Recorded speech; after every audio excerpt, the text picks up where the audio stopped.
Okay, welcome everyone. Happy Sunday. Hope you're all good. If you can be by a wall tonight, that would be great. If you need a minute or two to just reshuffle, that's fine, as we'll get settled and you can join us when you're ready. It's not essential, but it's just a nice idea.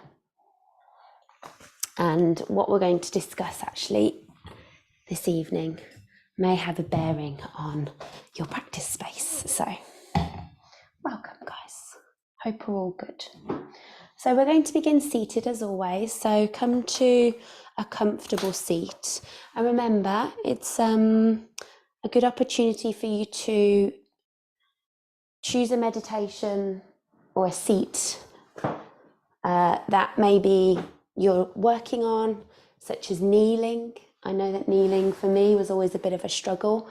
You don't have to stay in it, but it's a good opportunity whilst you're engaged and listening to maybe think about trying a different seat. And if you were like me and it was about kind of like the deep flexion in the knee that was the struggle, just reducing the level of flexion by creating a little bit more of a barrier or a support between sit bones and heels really has made such a difference to me getting to comfortably kneel for much longer. So yeah, if you want to try kneeling, that's an option. If you're happy, cross-legged, which is my usual favourite position in all scenarios, I'll be honest.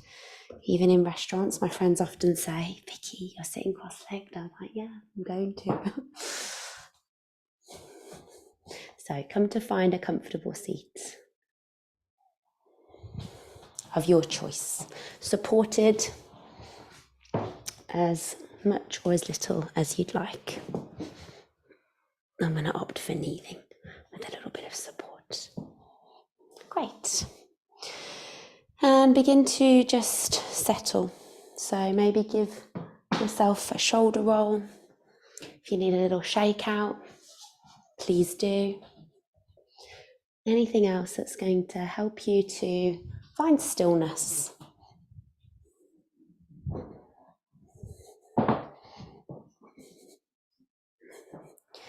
So as always, we're going to take a little bit of time to do some listening.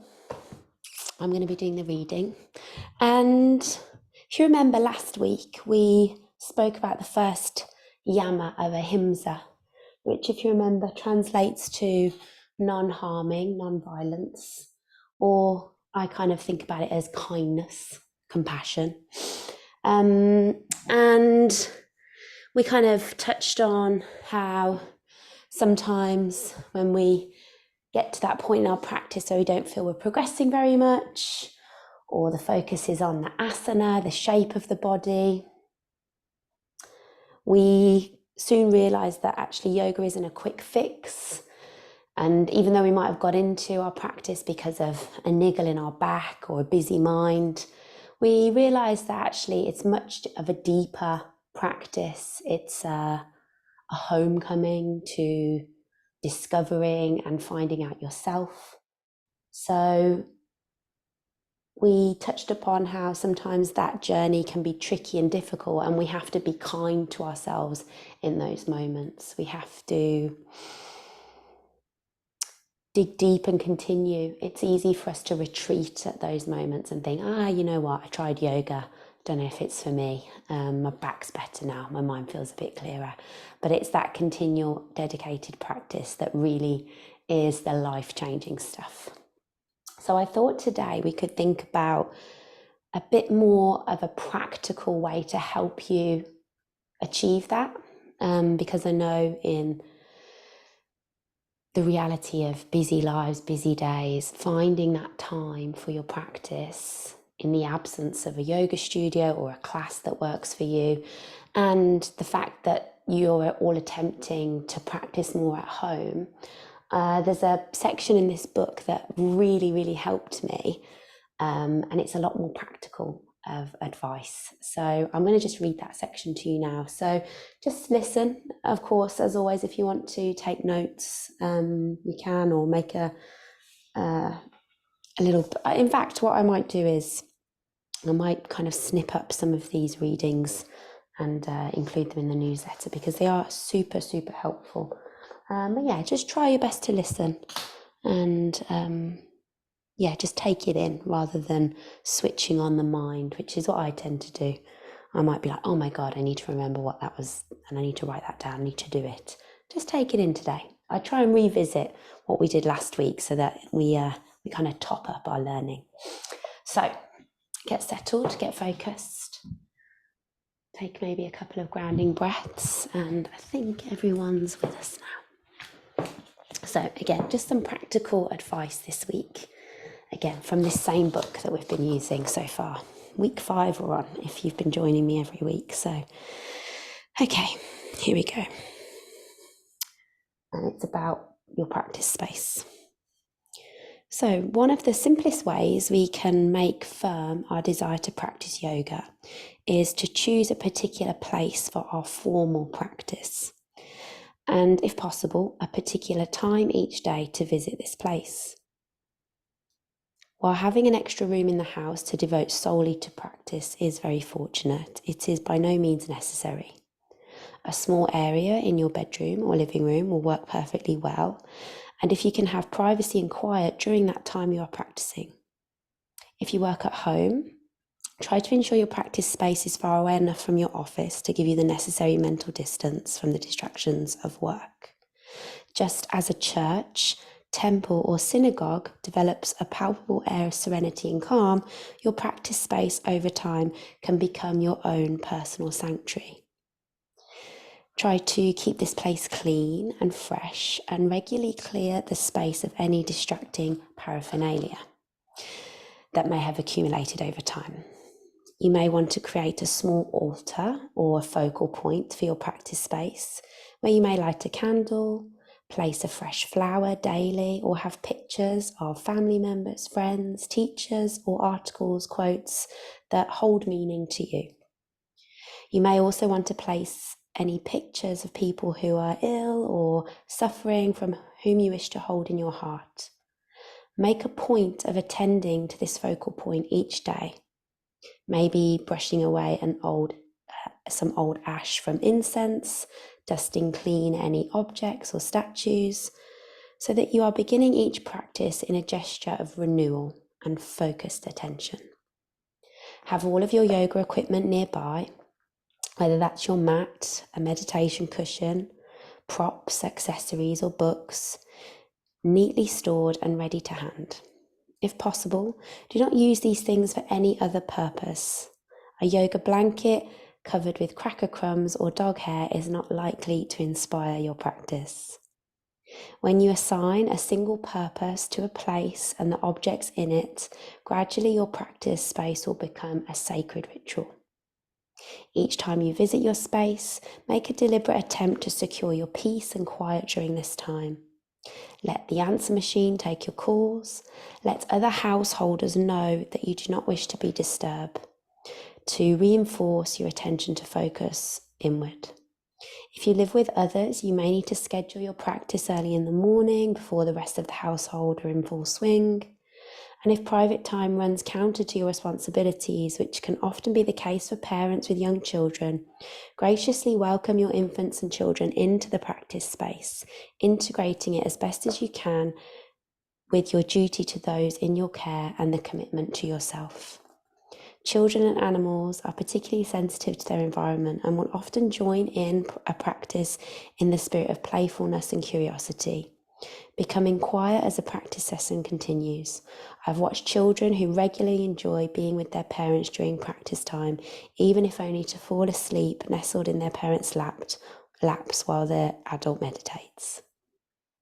While it is helpful to minimize distractions, this should not be at the expense of the greater integrity of your life, and it cannot be achieved by blocking them out.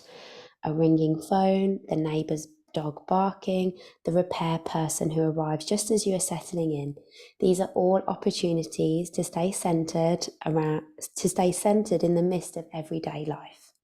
Simply notice these momentary distractions, attend to them if you must, and then return to your practice. Or if this is not possible, let the task or the distraction become your practice. Listening to a distraught friend, tending a sick child, driving one's mother to the doctor. If you have many tasks to juggle, as I do, keep a notepad next to your practice mat, and if you have an idea, a thought, or errand that needs doing, jot it down and then return to your practice. The purpose of a formal practice time is to establish and sustain the awareness of inner tranquility that is always available to us. In the hurry of everyday life, it is easy to forget that each of us has this innate capacity to be calm and peaceful. In our formal practice time, we try to create the ideal hothouse conditions for cultivating a strong connection to our center. Ultimately, we can draw no definitive line between our formal practice and everyday life. However, a word of caution to those who assert here that there is no need for a formal practice, since they say their whole life is their practice. Personally, I know of no sincere or authentic practitioner who claim to be so mature in their understanding that their practice has become unnecessary. So what she's saying there is a formal practice time is an essential thing to keep to, as opposed to integrating into your everyday life. That's almost an additional supplementary to your formal practice time. When you finish with your practice, put everything away, fold your blankets neatly and clear the space. This final gesture will ensure that when you return to your practice space, you can make a fresh beginning for your next practice. Daily practice provides a context in which we can gradually awaken ourselves to who we are. Daily practice should not be construed as a chronological progression towards a new or improved self. Our practice time will be fraught with subtle self-aggression. Water and ice are of the same substance, but of different freedoms. As soon as you sit or make your breath smooth or even remain quiet within a yoga posture, you are already realizing the goal of yoga, inner peace and stillness. So, quite a lot to take in there, and mainly practical advice, right? And, that's quite an extensive task to do. But I think maybe just between now and next week, you might just consider what your practice space looks like. And for instance, I said at the beginning of this evening's practice, it'd be good if you were by a wall. So if you're someone that changes where you practice, maybe you need to think about what are the things I need in my practice space. And, a room, a section of a room is more than adequate. And it's more about where you feel peaceful, where you feel comfortable, and where you have the space to kind of create a little bit of a zone or an environment. It might be that you use a border of plants or a little screen if you are trying to do it within an already functioning room. And I often don't really roll up my mat. I just tend to clean it or dust it down most days. So even just having your mat continually down is a good practical tip that I would say. I have a little table over there, one for my laptop and one for just other bits and bobs. And I also have a box. Maybe I could take a picture of this and share it with you. A little box, so it's more of a basket with props with bits and things in. And even when I read that earlier, I thought, I haven't cleaned out that box for a while. So, this kind of care and attention to your practice space is just as important. That being said, I don't want you to look around your practice space now and be like, oh, this is a disaster. It's fine.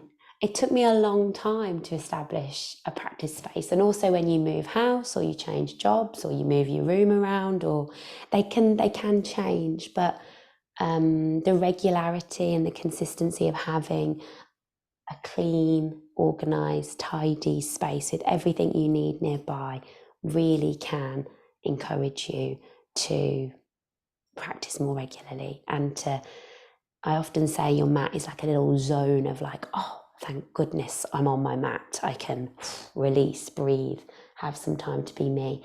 If you make that into a little area, even more so when you shut that door or when you pull that curtain or place the plant or the screen in a certain way, it's that feeling of, okay, this is my time, this is my practice. So a formal practice space is a really good thing to try to get or try to establish if you can. So maybe between now and next week, you could work on that. Cool. Okay, well done. Great, good. Any questions on that, just drop me an email and I'll pick out some bits that resonate nicely about that. I really liked the bit about children and animals, because often that can be a barrier to our practice, you know? So it's about welcoming those responsibilities into your practice space and then becoming part of it. Okay, right, on that note, with this sense of kindness and this sense of compassion to how far we've come in our journey so far, even considering a regular practice space is great. We're going to do a little bit of heart opening before we settle into some stillness and some guided meditation. So come to tabletop when you're ready. Nice and gently. You might need to, if you've been kneeling, you might need to kick out your legs a little bit just to release that deep flexion you've been holding. I also like the bit about the blanket of cracker crumbs, you know. Often I used to like run around trying to find something just before I was practicing, and that little box over there really did change things, because that's just my yoga box, you know. So yeah, find your favourite things, even if your favourite jumper and layers are part of that, you know. There's no rules on what denotes a nice practice space for you. Your favourite mug, yeah, your favourite water bottle, your favourite pen and notepad, all of the good stuff. Okay, let's come to tabletop and just get settled here. Maybe a little tuck of the toes and an extend of each leg. A little lean into the wrists.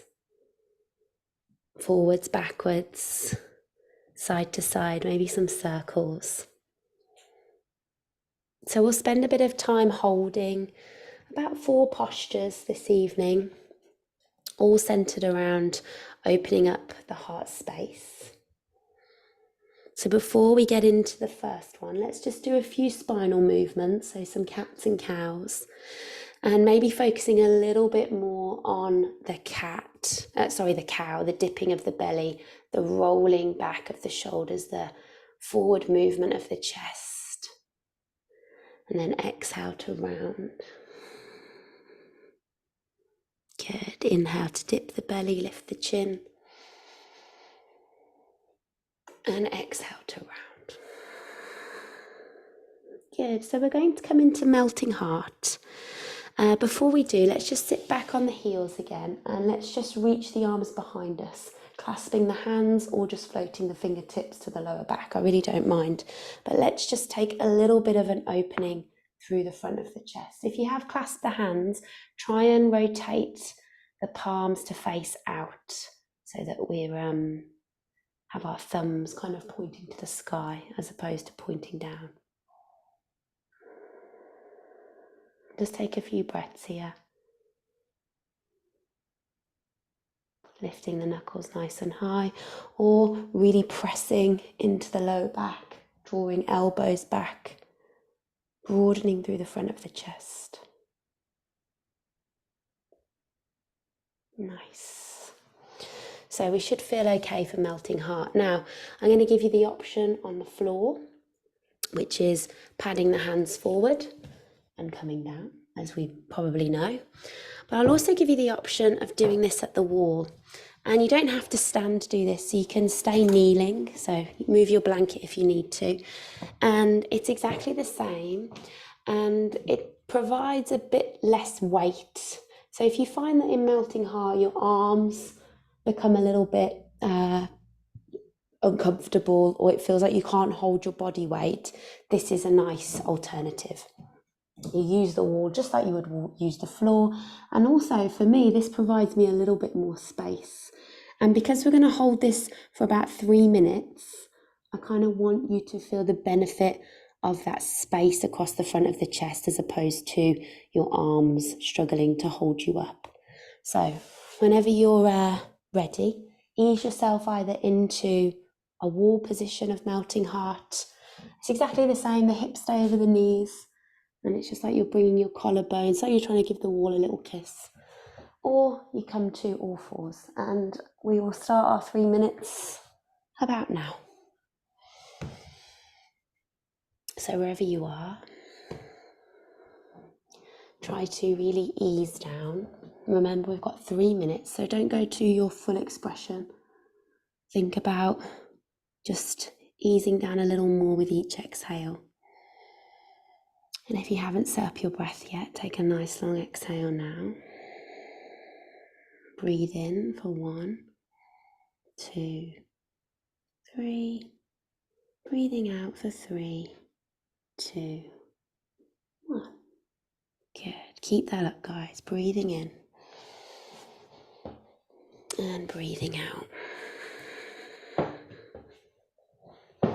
Breathing in and breathing out.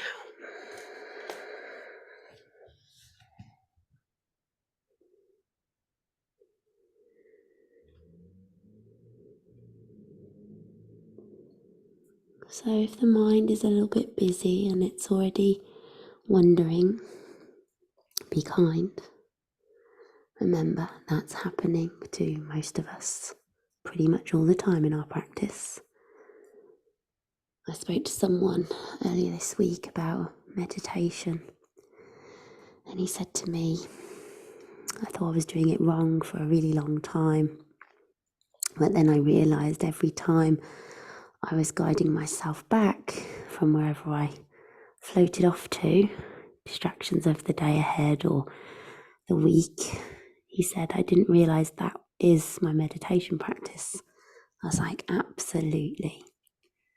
So when you do wander away from your mat, that it's not yourself getting it wrong, there's no one in this current world, or very few people, that just turn into this still Zen-like person with a couple of breaths.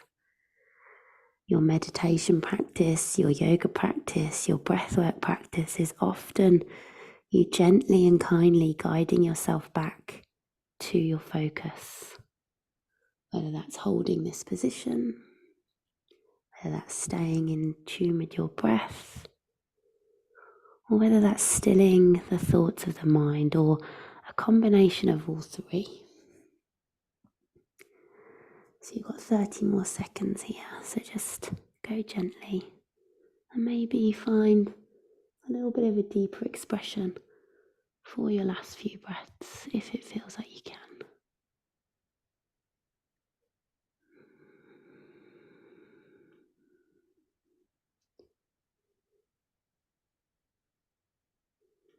Good, take one more breath.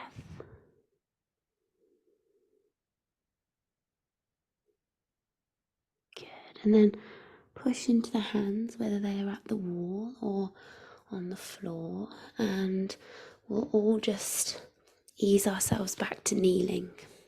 So walk the hands in towards you or down the wall, and just rest the hands on the thighs, let the head drop down, and just allow a little bit of slumping, a little bit of rounding, mainly of the shoulders. And just notice any sensations.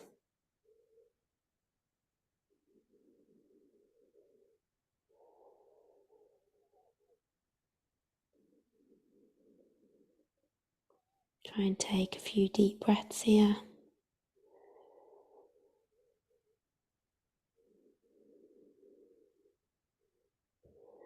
Nice. And then when you feel ready, we're coming onto our bellies now. However, walls, if you want to use the wall again, you can. So I will give you your option lying down, and then I'll give you your wall option. And I'm only sharing these wall options with you this evening for some alternatives, because if you enjoy that nice opening, in the middle of the day, you want to get that feeling and you're at an office desk or at your laptop, you can just stand up and use a wall. You don't have to roll out your yoga mat, which is kind of, this bringing not our formal practice, but everyday practice, weaving that into our day, So if you're at the wall, it's the same. We're going to kneel. You can stand as well, obviously, but because we're low down tonight, we'll stay low down. And all we're going to do this evening is stretch our shoulders. So you're going to bring your right ear and cheek either to the floor, the yoga mat, the earth, or a wall, and you're going to reach your right arm out. Let me mirror so that it makes sense to you. So your right arm's reaching out, your right temple, cheek is on the earth or at the wall. And then all you're going to do is you're going to turn onto or face the left side. So you're going to kind of shuffle your knees around to face the left side. Or if you're lying down, you're going to roll onto that side. Yeah? Rolling onto the right side, facing the left. If you don't feel too much in your shoulder, the option is to cactus the arm. For me, that makes it a lot more intense. So if you want to really get into this muscle called the pec minor, front of the shoulder, you can cactus. And we're going to stay for about 2 minutes on each side, 2.5 actually. So get yourself set up if you're not already there. And let's roll over onto our right side, facing either the left on the floor or at the wall. And the more you kind of stack your hips, the more you'll feel this, whether that's pushing through the left fingertips. And if you are lying down, your top leg actually can help you out as well. So you can float your top leg away, bend the knee, and place the foot behind you. So it's probably off your mat. And the more you kind of tease that top knee out, the more you'll feel this. Good. You can either close the eyes here, or you might even focus on the edge of the mat.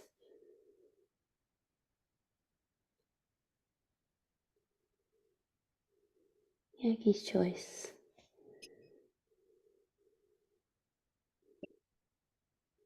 Again, great to do against the wall in the middle of the day, especially if you spend a lot of time on laptops or driving or texting or writing, anything where our arms are slightly forward and our shoulders are rounding.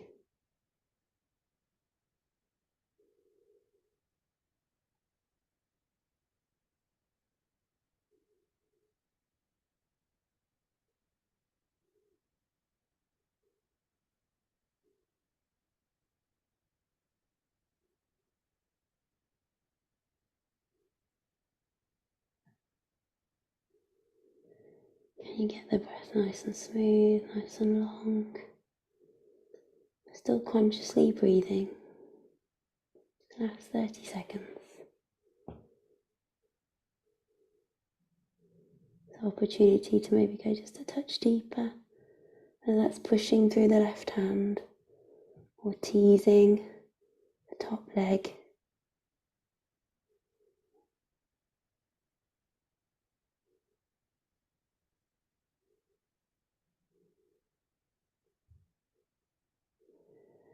Okay, so before we come out of this, let's just take a moment to think about how we're going to do it. So if you've moved your top leg, just gently stack ankles, knees back together.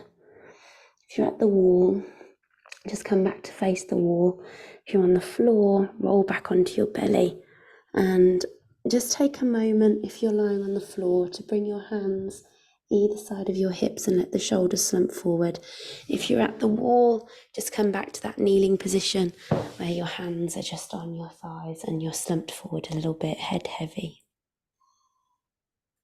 If you're lying on the floor, you might even rock the hips a little from side to side, but most importantly, we're just counteracting, the shoulders are just kind of dropping forward. Nice. You might even want to reach forward. Good, so we'll go to the other side. So it's exactly the same, yeah? This time we're extending the left arm out. We're pushing through the right, and we're either shuffling to face the right side of the room or the right side of your mat. As you reach your left fingertips out. Remember, if you're not feeling much, bend the elbow.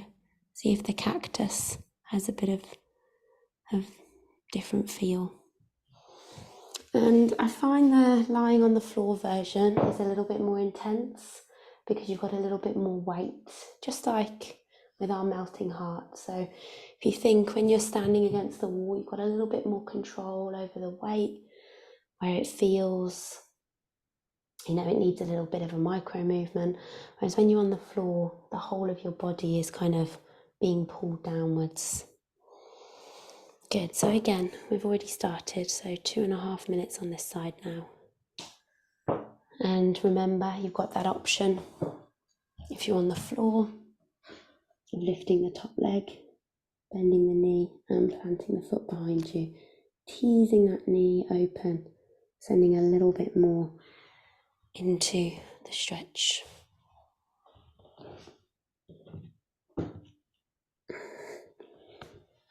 I read an article the other day, they're actually calling this muscle that we're stretching right now the WhatsApp muscle. And it's funny, I was talking about WhatsApp just before we got going, about how you can have it on your desktop. Maybe not, hey? And it's these new stances that our bodies are holding for a long time in the day with technology.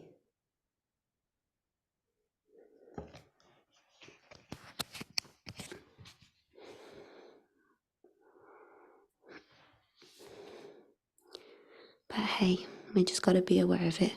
We can't change the world, can we? Although, I do remember when WhatsApp went down a few months ago, and it did feel like most businesses stood still and most people's lives. It's kind of nice. Okay, you got 1 more minute, so maybe going a little bit deeper if you wish. Again, remember this idea of non-striving, non-harming. Don't want to be in pain. It's just kind of like the edge of discomfort with some of these longer holds. You want to feel a nice release. You want to keep and maintain a nice, conscious, steady and smooth breath.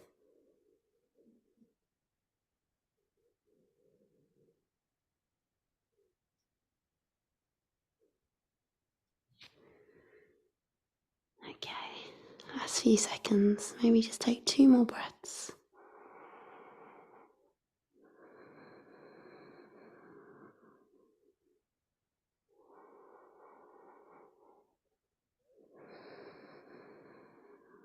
Nice, so whether you're on the floor or at the wall, just come back to that kind of neutral position. And that's releasing onto your belly, palms beside the hips, facing up and a little rock, or whether that's kneeling with a little bit of a rounding to the shoulders. Great. So, we're going to finish with legs up the wall. And we're going to have a little go at a breathing technique called bhramari, or humming bee breath.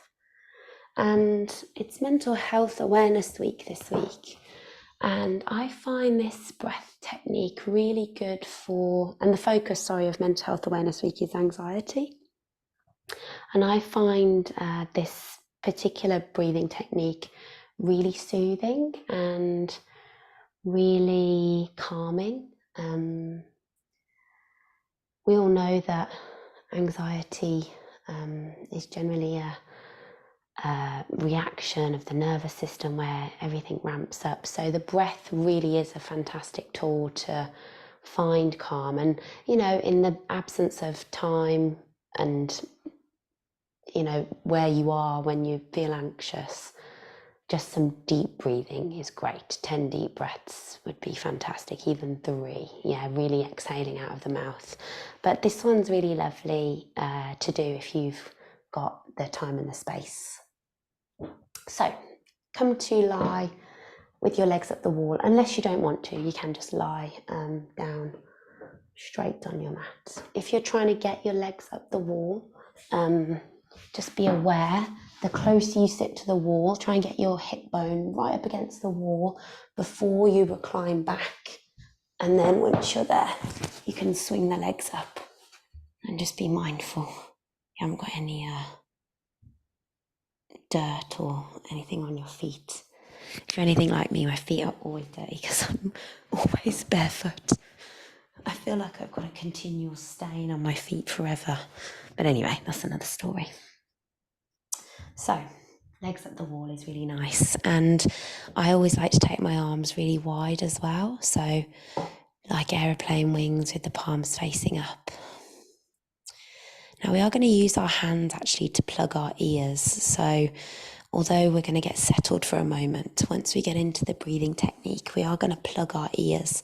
And the only reason for doing that is because it allows the hum vibrations to kind of really be in the head. It's really nice. And in terms of when you hum, the pitch and the where you hum really is quite unique. And the more you practice this, the more you find your own way of it being a soothing technique.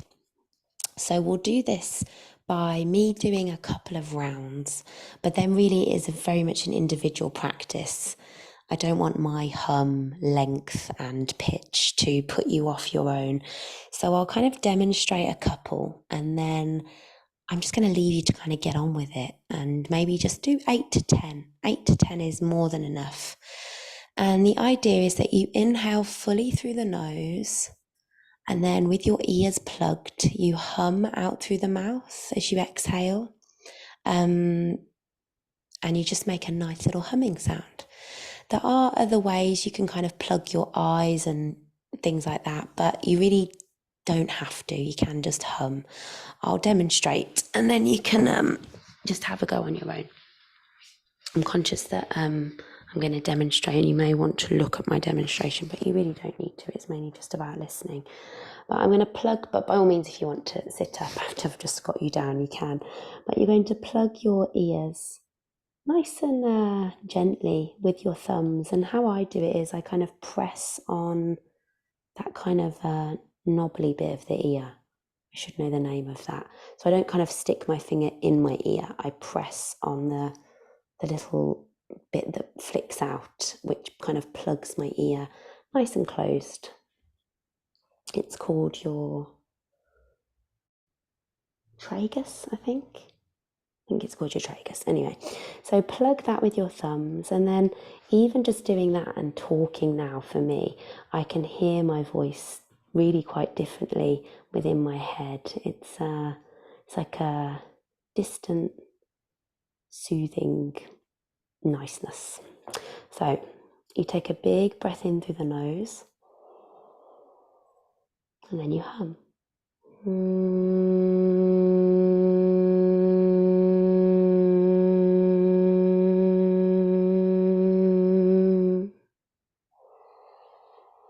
Big breath in, hum it out.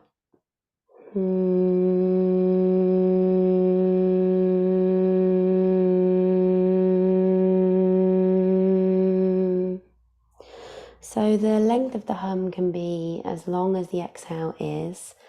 The idea is to control it so it's nice and long, so you're not really exhaling very much through the nose because your focus will be on making the noise with the mouth, but you are actually exhaling through the nose without really actively knowing that.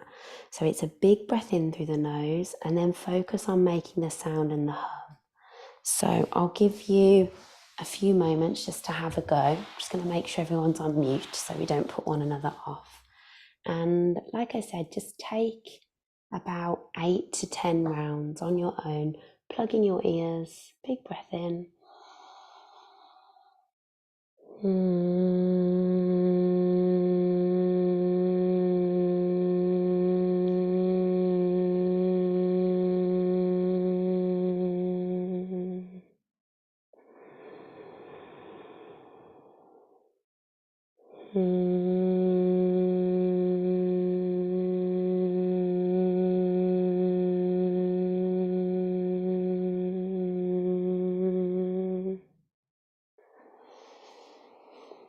I'll leave you to continue. And lying back should allow your upper arms to be rested. So it's just a nice little bend to the elbows to plug the ears. That's why I like doing this one lying down.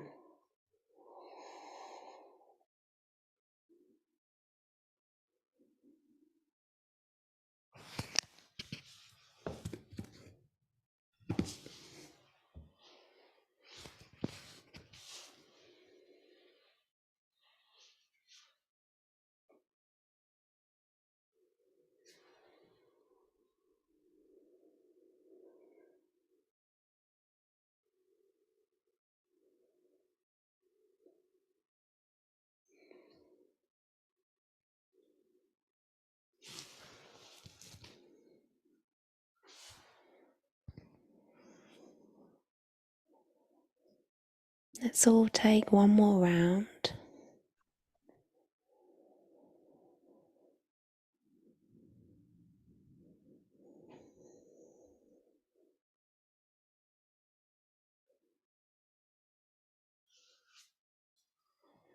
Nice, and then wherever you are, just allow your hands to rest out beside you once again. We'll just spend a minute in stillness, just allowing the sensations, the effects, the results of that short pranayama practice just to wash over us.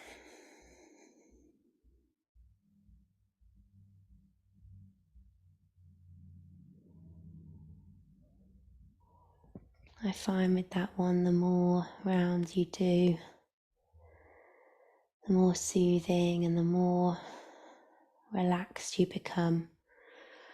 Often in a class environment, the other hums and sounds can distract you and lead you into this comparison space. So I think it's a really nice one to do at home.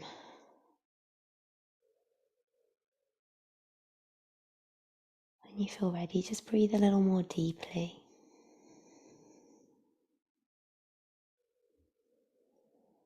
Maybe move fingers and toes.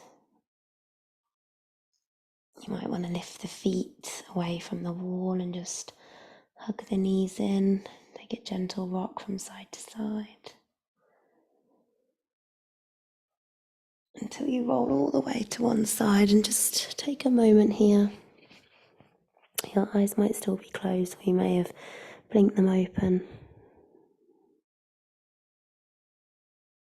Just notice and observe how you feel.